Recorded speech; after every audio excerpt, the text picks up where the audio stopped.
Welcome to this week's edition of Coatings Decoded. I'm Jack Walker, and I found myself thinking about work when I was not at work recently, and it brought me to bring in an expert to talk about a subject that's near and dear to all of our hearts, especially those of us at Epoxytec. So I want to welcome in Vaugh O'Dea, the director of Epoxytec. Hey, Vaughn, how's it going? I'm great. Thanks for having me. I wanted to have you on because I was watching the Olympics over the last couple of weeks, and this is going to air a few months from now, but I think people will remember the problems that the Olympics had with the Seine River going through Paris. They had some elevated E. coli levels during the Olympics. Yeah, I heard about that. One of the things that as you read through these news stories or you'd see them cover it on TV, they talk about how rainfall was affecting the quality of the river. And so immediately that made me flash back to one of my first training sessions here at Tanemic, and it was you talking about inflow and infiltration. Why don't you give everybody a little quick description of what that is, and we'll kind of bring that back around to the river and the Olympics. Sure thing. Yeah, so inflow and infiltration is a concept that is really popular here in North America, and this idea of reducing the inflow and infiltration from entering into the collection system. And essentially, infiltration is groundwater that finds its way through leaky pipes, through cracks, through leaky joints in our below ground infrastructure, enters into the collection network and finds its way to the treatment facilities. And this groundwater then has to be treated unnecessarily. It costs the taxpayers, the ratepayers, an exorbitant amount of monies to treat, groundwater that is just entering into our below grade assets. And that's in, I'm going to go just backwards just a little bit, and that's how it works in a separate sewer system, right? So when we have a separate sewer system and a separate stormwater system, that in Paris, being one of the oldest cities in the world, they have a combined sewer system. So let's talk about the added challenges with a combined sewer system. And it's not just Europe. We have those here in the United States as well. Yeah, so I can only imagine the age of their sewer network. It undoubtedly predates many sewer networks here in North America. But with a combined sewer system, not only do you have the normal flows from your normal waste discharges from residential, from commercial, so on and so forth, but now you have that added burden from rain events, and that rainwater gets collected in gutters and in stormwater channels and finds its way into a combined system that then goes to the treatment facility to be treated and discharged. And those rain events can certainly exceed and burden the treatment capacity. And in those cases, the plant has no choice but to just open the valve and let that excess flow out into that water course, whether it's a lake, whether that's a river, in the case of the Seine River, or the ocean. They have no choice. And that old adage, that engineering adage of, dilution is the solution to pollution.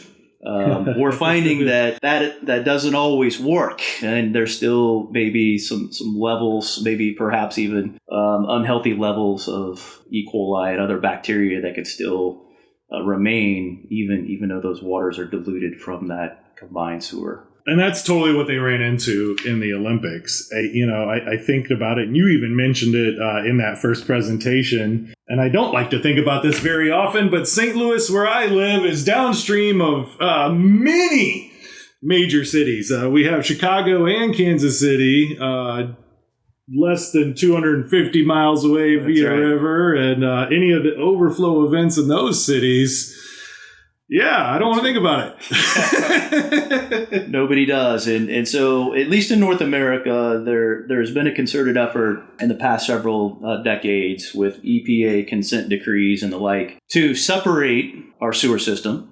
So our stormwater is different from sanitary, so that the water flows are more consistent for the treatment facility, and they're not overburdened during those rain events. Well, yeah, and I think that was kind of a huge part of people lobbying for additional money for wastewater infrastructure repair in that large infrastructure bill. I mean, most of it went bridge and highway. There's a little bit of money there for wastewater, but I mean, we want to freak some average people out about where the reality of the situation is what percent of capacity are a lot of these wastewater treatment plants running in North America? Yeah, they're high, right? They're very high, and the surveys, the industry surveys that are conducted, they're always a little dated by the time the surveys are completed. And the last survey that I read about is a few years ago. Most utilities within the U.S., they're operating at an 85% capacity, maybe even higher at times. So there's not a lot of excess capacity for additional waste is what that means. And it is kind of scary. It is. And that's, I think, why Paris recognized some things. And before the Olympics, I mean, decades before, as I looked into this more, they made a commitment in 2015 to clean up the river for the Olympics. Basically, the short story of the history for the river is basically since Paris became a advanced city, that has been their wastewater stream. Before they had a sewer system, that's where they would just go dump things in the river. Once they had a sewer system, their first sewer system didn't take it to a treatment plant. It just dumped it straight in the river. It's been illegal to swim in that river since 1923 because of these facts. Some things that don't really have to do with wastewater. In order for the Olympics, they had to change laws around like houseboats and things that were just right in the river. So, but what's crazy is through some basins to catch excess rainwater, separating of the sewer system, in that they did all this and they can have it under control most of the time.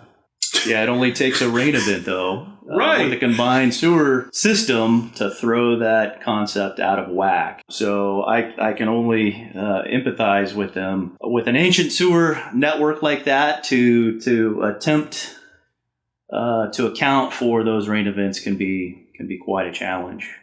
You know, the engineering design concept in North America in the 90s and even early 2000s, not only were we trying to separate our sewer systems, but we were trying to allow for excess capacity at the treatment facility. And we were doing that through what are called equalization basins. Right.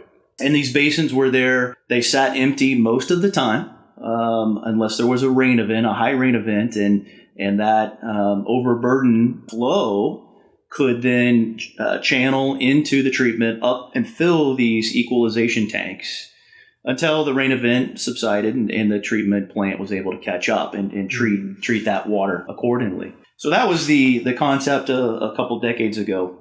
And we were part, as Tanima Company, we're part of a lot of EQ design, protecting those basins, because they can be very corrosive and whatnot. But that's not really addressing the root cause. The root cause, you've got to separate your sewer system. That's what Paris needs to do, their next step. Yeah. You've got to perhaps, account for these high flow events with EQ tanks, but you got to address the root source. Yeah. And infiltration, back to that I&I abatement. Infiltration is that groundwater that can still enter our aged sewer network. I mean, these are below ground assets. So whether it's combined or separate, it could still become a problem at this point. You know, even separate sewer systems are reaching age where they're seeing deterioration and need some repair. And one little crack in the side of a manhole can really increase the impact on a treatment plant. Without a doubt. So again, that survey that's a little aged, indicating that most utilities are operating at about 85% capacity. And that's a separated system, by the way. That's not a combined sewer system. Okay. Those are separated systems. So that doesn't give a lot of additional capacity there for rain events. And again, it's not rain that is being directed from sewers and street gutters. This is rain groundwater that finds its way through those cracks, through faulty joints of our below grade system, and then they exceed the capacity, and you get what is termed sanitary sewer overflow events, SSOs. I mean, anybody who has a cinder block basement, and I know we don't do basements across this country, but anybody who has an older cinder block basement without a sump pump or drainage system attached should totally understand the infiltration of rainwater during a rain event from groundwater. That's right. Water will find its way in. Yeah.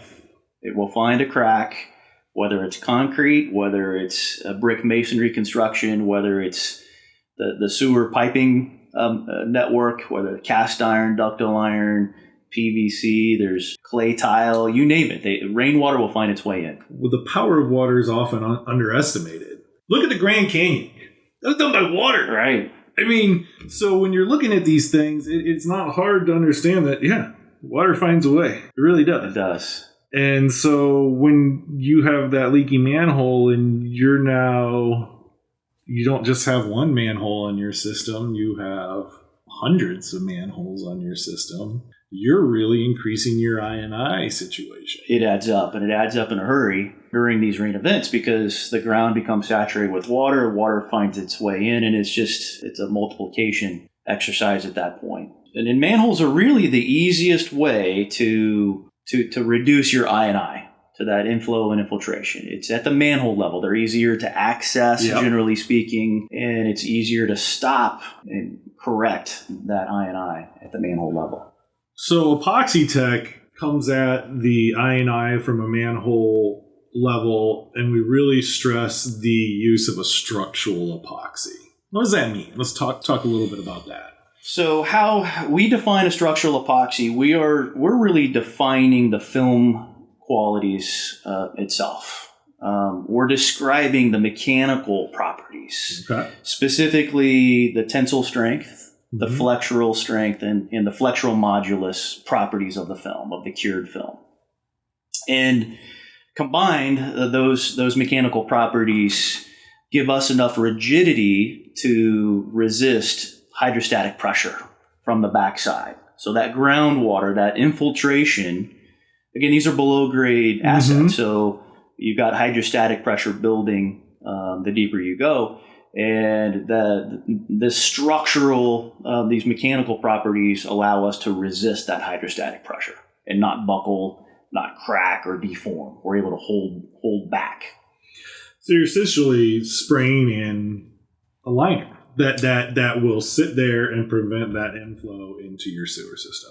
So the Epoxytec structural epoxies are ultra high build. We can apply these materials, spray applied upwards of 375 mils per coat, up to over half an inch with our trial grade material. So they're ultra high build, but they have these high mechanical strengths, so that once they're adhered to these underground assets, they're not going to be disrupted by that hydrostatic pressure. You know, you have your easy to apply, up to thick barrier.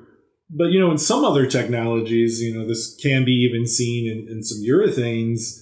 You end up with situations where their cohesive strength is stronger than their adhesive strength. And when they fail majorly because of that. How do we know, you know, especially when we're looking at hydrostatic pressure and those things, that bond that we're achieving with the spray liner, why is that so important? That's a great question, and we view this as a balance of properties approach. We recognize that you need to have the high mechanical strengths in that film, but you don't need to be off the charts. You need to balance that with exceptional adhesion to the host. So you need not only the high mechanical properties, but you need to have that adhesion to that host substrate so that you effectively seal against future infiltration that comes through cracks.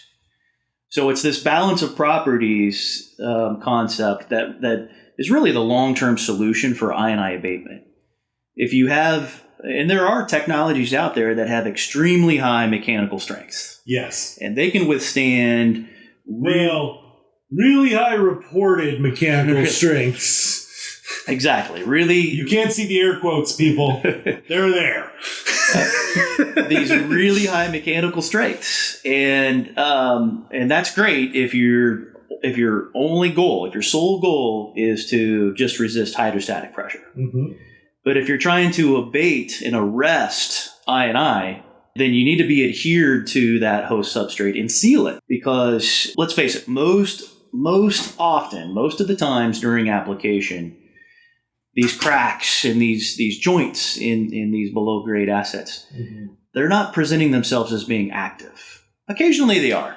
And right. When they're active, there are steps we can utilize: chemical injection grouts, there's hydraulic water cements, there's some materials that we can use to stop active leaks, this active infiltration. But if it's not active during the time of application and we just simply apply our materials, then if there's a future rain event, then we may, if we don't have this balance of properties, we may not arrest future I&I. That water, as we mentioned, water will find its way through that crack.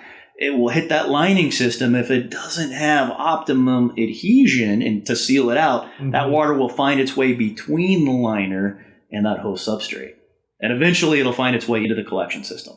That's why those properties are so important when it comes to abatement and these challenges. I really think when you look at what we do as an industry, whether it's industrial paint, things like that, I&I is one of the biggest challenges that we're facing. You know, it's at a little bit of a disadvantage when we're calculating monies for challenges that we face because we deal with corrosion, and corrosion is the most expensive thing that every country ever deals with. But in a way, this goes in that corrosion category because a lot of the times you've had some corrosive or erosive forces that have caused the situation to need to be fixed. And I think the more people look at this as a solution, they'll realize how beneficial it is as well. One, because of its easy to apply technology and things like that, and its high mechanical bond strength, you have a pretty economical solution compared to other things for manholes. Definitely way more economical than building a whole new one.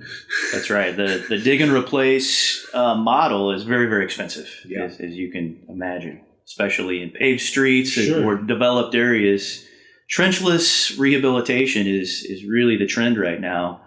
And with technologies like the Epoxytec structural epoxies, we're able to go in there through trenchless means and effectively rehabilitate these below grade assets, concrete or brick masonry assets, and abate I&I. Short turnaround times too on the application for the manholes too. I mean, levels of repair could extend the job, but I mean, in comparison to any other method to address that problem, your downtime is relatively short, and most of the times you're not really ever down. There's pipage and things like that applied in there to keep the flow going while things are happening. That's right. There are different methods to work while flows are still active and live. There's the real superheroes in our country. Oh man, those guys that get in those things. Yes, tell me about it. But these materials cure pretty quickly.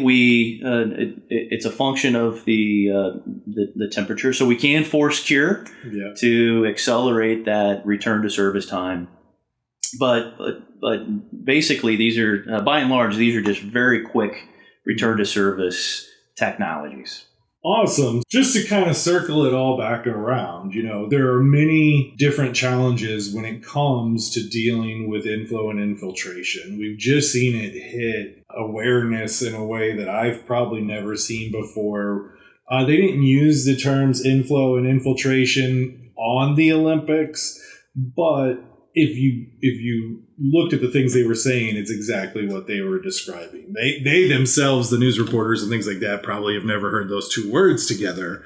But, you know, it's interesting to me that even with France spending $1.4 billion estimated on new treatment facilities, equalization basins, adding some separate systems, anybody who watched the opening ceremony saw that it was conducted in a very steady rain. So they had a very steady rain the very first day of the Olympics and saw the effects of the water quality in their river just from that one rain event. Because they've basically ignored it for the entirety of their existence. That's the uphill battle that Paris is facing. And you get into these older combined systems. And if you think about construction materials, even from back then, you're quite the challenge. So, Vaughn, thank you very much for coming in and talking about inflow and infiltration. I think it's a very relevant topic and something that, honestly, I think if more people were aware of, we could see a proper investment from municipalities and things like that, too. I think if more people realize that when we got thunderstorms, their poo was going in the river, right, we might see a little bit more of an urgency to invest in maybe that not happening. I think people are realizing that every day. This is a topic near and dear to me, and I'd love to continue the discussion. It's the thing I wish I learned the least as I joined the paint industry and the wastewater industry. Sometimes there's things you wish you could go unlearn, and it's definitely it for me. So now, for the rest of you, I've shared this. You can wish you can unlearn it too. Thank you, Vaughn, and we'll see you next time on Coatings Decoded. Thank you.